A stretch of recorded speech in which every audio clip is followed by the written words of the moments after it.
mulheres, e bendito é o fruto do vosso ventre, Jesus. Santa Maria, Mãe de Deus, rogai por nós, pecadores, agora e na hora de nossa morte. Amém. Glória ao Pai, ao Filho e ao Espírito Santo. Com alegria, vamos aclamar o Santo Evangelho. Dá pra segurar o texto, né? Vai se mexer aí.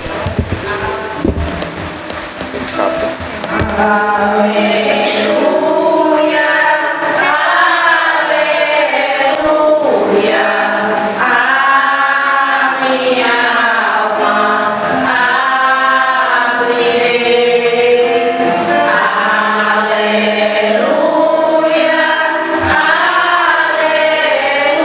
aleluia, Cristo é meu Rei.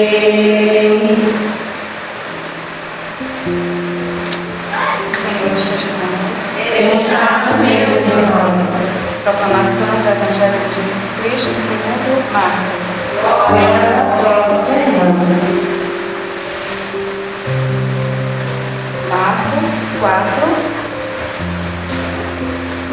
26 ao 34.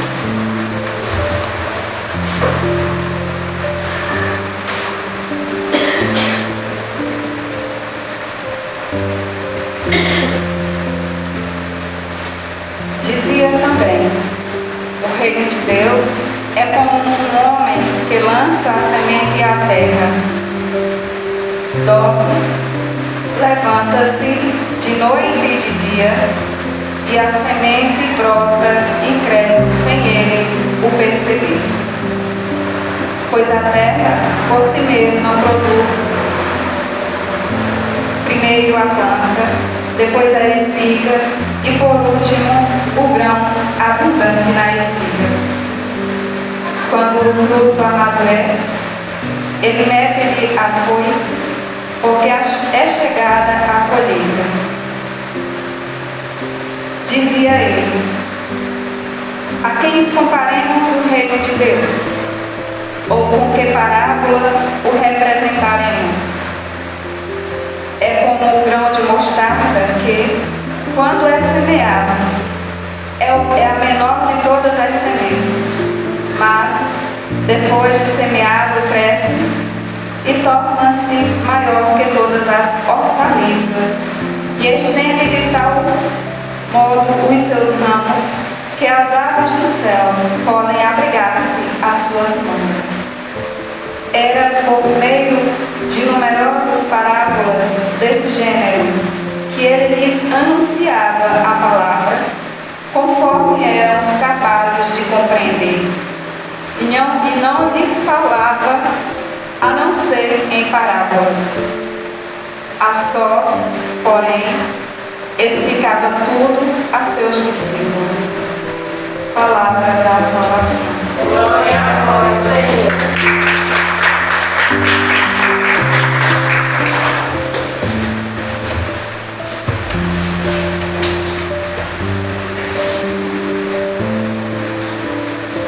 Este trecho do Evangelho de Marcos é composto de duas pequenas e importantes parábolas sobre a realidade misteriosa do reino de Deus. A primeira parábola apresenta o reino sendo comparado a uma semente não especificada, que cresce sozinha. E a segunda compara o reino a um grão de mostarda. E por Jesus conhecer bem a realidade de seus espectadores, procurava imagens do cotidiano para ilustrar a sua mensagem, tornando-a acessível e, ao mesmo tempo, procurava diminuir as expectativas triunfalistas dos seus discípulos.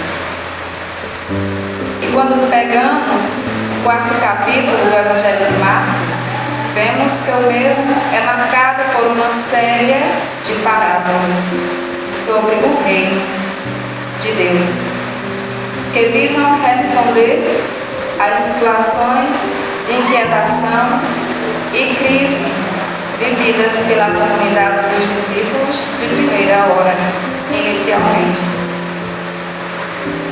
Mas vamos recordar o terceiro capítulo,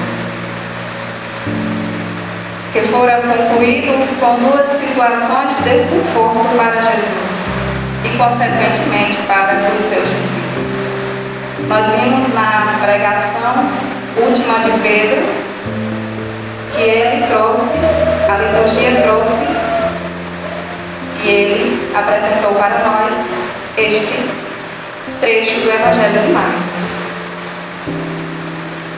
A calúnia dos mestres da lei, escribas, de que Jesus estava endemoniado. Lembram dessa pregação?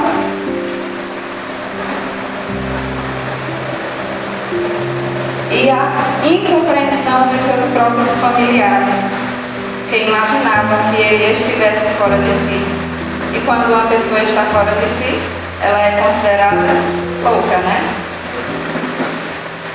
Agora vamos imaginar, depois de toda essa situação, como tudo isso repercutiu na vida dos discípulos. Com certeza isso deve ter gerado neles uma grande crise, pois colocavam em xeque a credibilidade de Jesus como Messias. Como levar a sério um Messias excomungado pela religião e menosprezado pela família? É certo que a credibilidade de Jesus e de sua mensagem fora posta em dúvidas pelos seus discípulos. Ora, os discípulos primeiro tinham deixado família, trabalho, bens, pensando em algo melhor para as suas vidas, inclusive esperando sucesso, fama e poder. Aos poucos iam percebendo que estavam seguindo a uma pessoa que a religião oficial condenava. Os mestres da lei o acusaram de estar endemoniado. E nem os seus familiares o levavam a sério. Logo, poderia não proporcionar o que eles esperavam. Como ficou então para os discípulos a empolgação do chamado inicial, aquele primeiro chamado? As expectativas diminuíam, pois Jesus não apresentava o perfil do Messias esperado.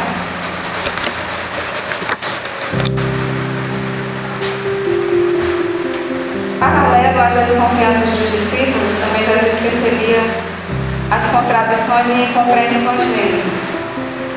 Eles sonhavam com poder e força, queriam contribuir, ou seja, construir um sistema de denominação semelhante às grandes potências da terra, algo que nada tinha a ver com o seu projeto de reino, ou seja, o reino de Deus. A continuidade do Evangelho de Marcos irá mostrar com mais clareza o contraste entre as expectativas dos discípulos e a proposta de Jesus. E essa é uma proposta para nós. Poderíamos, a partir de hoje, pegarmos o Evangelho de Marcos e começarmos a ler, para daí então compreendermos esse contraste. Como o reino de Deus não poderia ser comparado com nenhum sistema de organização social até então experimentado, porque era isso que eles experimentavam, né? Um sistema doloroso até, mas era o que eles vivenciavam, todos marcados pelo poder e a dominação. Jesus o comparava com elementos da natureza, privilegiando a imagem da semente, também para valorizar as origens camponesas da maior parte do seu auditório. Todas as pessoas que corriam e ajuntavam-se ali, a maior parte eram camponeses. Eis a primeira parábola. O reino de Deus é como quando alguém espalha a semente na terra. Ele vai dormir e acorda noite e dia, e a semente vai germinando e crescendo, mas ele não sabe como isso acontece. Ao comparar com uma semente jogada na terra, Jesus mostra a simplicidade e, ao mesmo tempo, a complexidade do reino de Deus.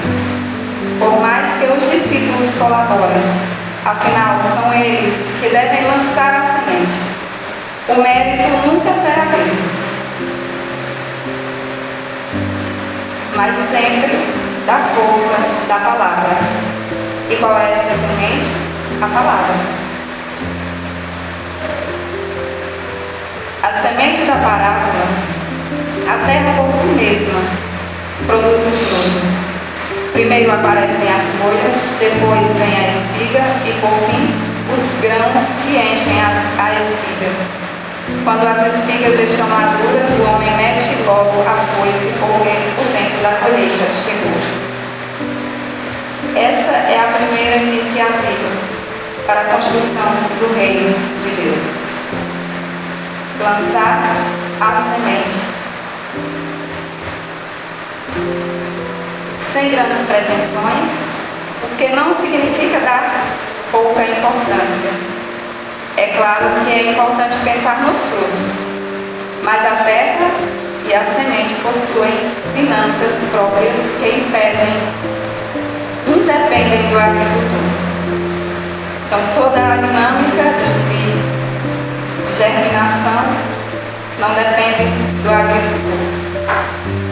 O agricultor lança a semente na terra e ali haverá todo um mistério até a sua total germinação. Assim é o reino de Deus. Ele também possui uma dinâmica própria que ultrapassa nossos esquemas. O processo de desenvolvimento da semente é próprio e autônomo. Não pode ser manipulado por ninguém. E a partir daqui, observamos como também é pessoal a acolhida da palavra em cada coração. E a terra, na parábola, é a consciência e o coração de cada pessoa que recebe o anúncio da palavra. Se a semente é jogada na terra, essa produz fruto por si mesma. Há uma fase da semeadura que não está ao alcance do agricultor, o desenvolvimento da semente debaixo da terra. Trata-se de algo invisível e misterioso que requer paciência e cuidado. Por mais competente que seja o agricultor, a qualidade dos frutos será sempre mérito da semente. Assim é a palavra na vida das pessoas. Cada um e cada uma tem seu jeito próprio de fazer a palavra germinar dentro de si e frutificar depois. Por isso, é necessário respeitar as diversas etapas do processo. Aí cabe a paciência e o discernimento para reconhecer o tempo de plantar e o tempo de colher. É importante recordar que a primeira parábola deste capítulo 4 de Marcos foi a parábola do semeador. Nela é enfatizada a diversidade de terrenos. Portanto, mesmo sabendo que a terra por si mesma produz fruto, não se pode esquecer que cada terreno tem sua própria dinâmica. Os frutos colhidos não serão os mesmos em todos os terrenos. Por isso, fala-se apenas de semente, sem especificar o tipo de fruto ou de grão que será colhido. Ao continuar sua apresentação do reino de Deus, Jesus interage com o seu auditório com uma pergunta retórica. E o que é retórica? Esclarecedora, que contém clareza, para prender a atenção dos ouvintes. E Jesus continuou: com que mais poderemos comparar o reino de Deus? Que parábolas usaremos para representá-lo? É importante reforçar que o reino de Deus é indescritível, porque ainda não foi completamente experimentado. Por isso, só pode ser comparado, jamais descrito. A palavra parábola significa exatamente isto: comparação, analogia. É a explicação de uma realidade desconhecida tomando como uma imagem conhecida como comparação. Foi o que Jesus fez. E o cuidado em comparar o reino com realidades pequenas e insignificantes funciona como advertência aos discípulos para não alimentarem sonhos de grandeza. Também indica o quanto o reino de Deus está ao alcance de todos. Ele é construído no dia a dia, a partir de coisas simples e quase invisíveis. Enquanto os reinos deste mundo eram edificados por meio de guerras, violência e exploração,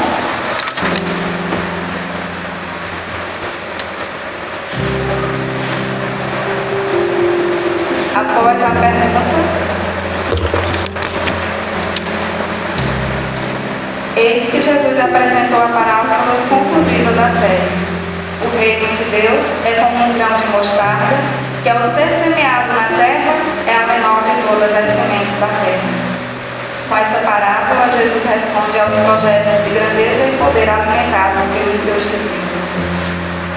Ora, diante da força e poderio do Império Romano e da estrutura da religião judaica, com sinagogas espalhadas em todos os lugares, o projeto de Jesus era praticamente invisível e parecia não causar efeito algum. Para os discípulos, alguns movidos por ambições pessoais, era difícil compreender e aceitar aquela situação. Por isso Jesus apresentou esta parábola, para lembrar não só aos discípulos, mas também a mim e a você, a importância de aceitar e acreditar na força que é pequena. O grão de mostarda era o menor grão conhecido até então.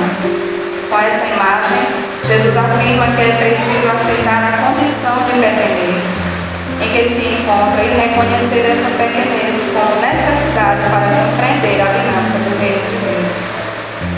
Esse, o reino, não pode impor-se por sinais de grandeza nem de espetáculo. O importante é que seja cultivado, mesmo como uma semente pequena, e colocar-se no mundo para servir, como acontece com o grão de mostarda.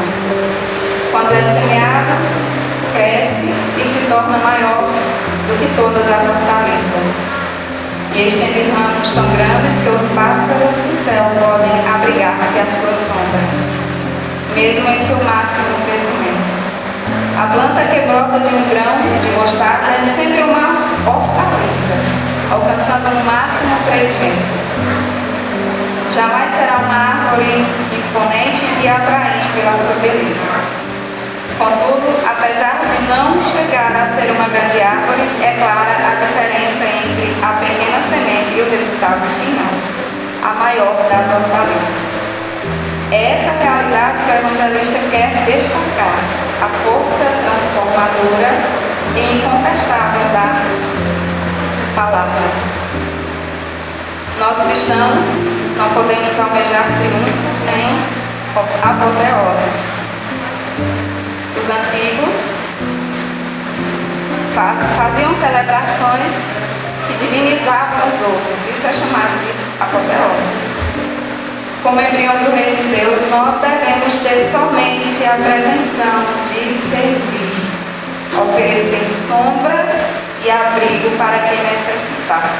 Como o pé de mostarda abriga os pássaros com seus ninhos, apesar de ser pequena em relação às outras árvores.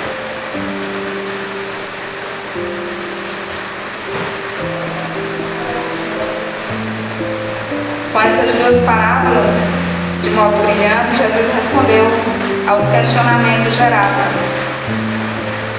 especialmente aos seus discípulos. Certamente essa resposta é válida para todos os momentos da nossa história. O reino de Deus como um mundo de justiça, amor, solidariedade, fraternidade e igualdade não surgirá repentinamente. É uma realidade misteriosa e lenta, que exige paciência e humildade em sua edificação. Além de paciência, humildade e discernimento, a sua construção exige, sobretudo, confiança na força transformadora da Palavra de Deus em cada um de nós, nas nossas vidas e na nossa comunidade. Então, o Evangelho de hoje nos convida ao resgate dessa confiança.